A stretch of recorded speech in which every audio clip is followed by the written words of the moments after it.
Sometimes we think of starting a business as some major, risky, life-changing expense that will require a huge loan or major funding from investors, but that's not always the case. Sure, if you're opening up a downtown restaurant or a retail outlet, then you probably need top dollar to get off the ground. However, there are several other business ideas that don't require near that amount of investment, and that's why in this video I'm going to be sharing with you 5 profitable business ideas you can start for less than $1,000 in Canada. So definitely watch till the end to get the full gist.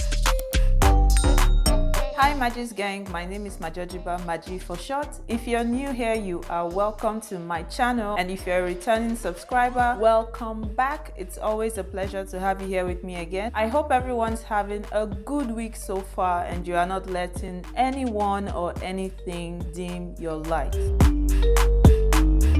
The great thing about a pressure washing business is that everyone is going to need it eventually, and it's relevant for both residential and commercial properties that need clean exterior walls, driveways, decks, sidewalls, and so on. There can also be an opportunity to pressure wash commercial vehicles like semi-trucks. One of the obvious keys of being successful here is a quality pressure washer. Unless you already have one, this will most likely be your largest purchase. You can buy a good commercial grade washer under $1,000 from Home Depot, Canadian Tire, or Amazon. However, if you do not already have a good transportation option, you may need a truck or a van to carry your equipment from site to site. That could cost you at least a few $100s per month for the truck or van lease. You might even look into a short-term rental and working hard for a week or weekend each month until your business grows enough to warrant a vehicle lease or purchase.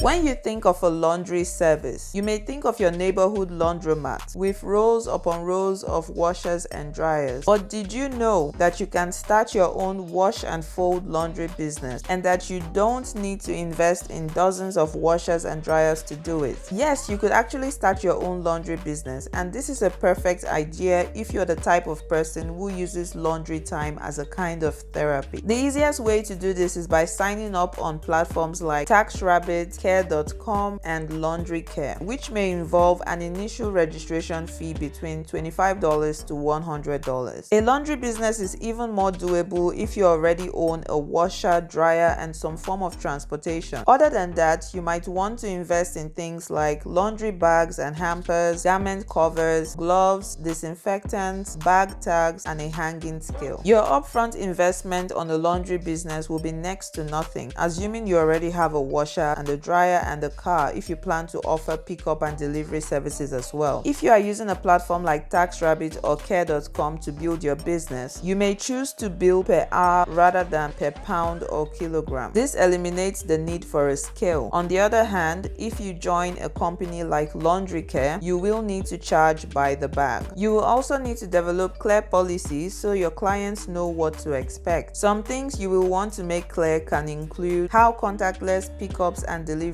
work, which items you will wash and which you will not, how you are ensuring safety as you handle each client's order. Typically, you can make between $15 to $20 an hour with this side hustle. On platforms like TaxRabbit and Care.com, you can charge more as you get more positive reviews and your reputation on the platform grows. On platforms like Laundry Care, clients will see laundry services priced per bag rather than per hour. If you use a platform with that pricing model, the platform will set the fee, and currently the fee is about $20 per bag plus a $3 service fee through Laundry Care. They will also handle your payouts, which averages within the range of $15 to $20 per hour. If you want to use a price per pound model but don't want to use an online platform, you can figure out how to set your rates by researching going rates for your area. It is noteworthy to estimate how much your utility bills will increase due to your new business. You would most likely not notice a difference with your first clients, but as your business grows, so will your electricity and water bills. A dog walking business will cost you next to nothing to start. All you really need is the ability to walk and the patience to keep up with the dogs or slow down for the many potty breaks. Although dog walking businesses have been around for a long time, it's taken off in some metropolitan areas and some people are even making more than 6 figures a year. Starting a dog walking business is easy through an online site like Rover. You will set your rates, pay an initial profile review fee of about $35 on Rover, and Rover will take a percentage from each dog walk as well. It is noteworthy that you do not necessarily have to walk a dog to make money off the pet industry. You could rent out your yard as a private dog park on a site like Sniff Spot. Most neighborhoods have that one trusted friend or neighbor you can rely on to help with the leaky faucet, the hole in the drywall, or the broken appliance. If this is you, then why not make it a handyman business? Since most legitimate handymen already have their own tools, your startup cost here might be next to nothing. You may need to update some specific tools and maybe spend a few tens of dollars here and there, but mostly everything you will need should be in your garage already. That said, you might want to set aside a monthly budget for new tools or common items that get used up like caulking, nails, etc.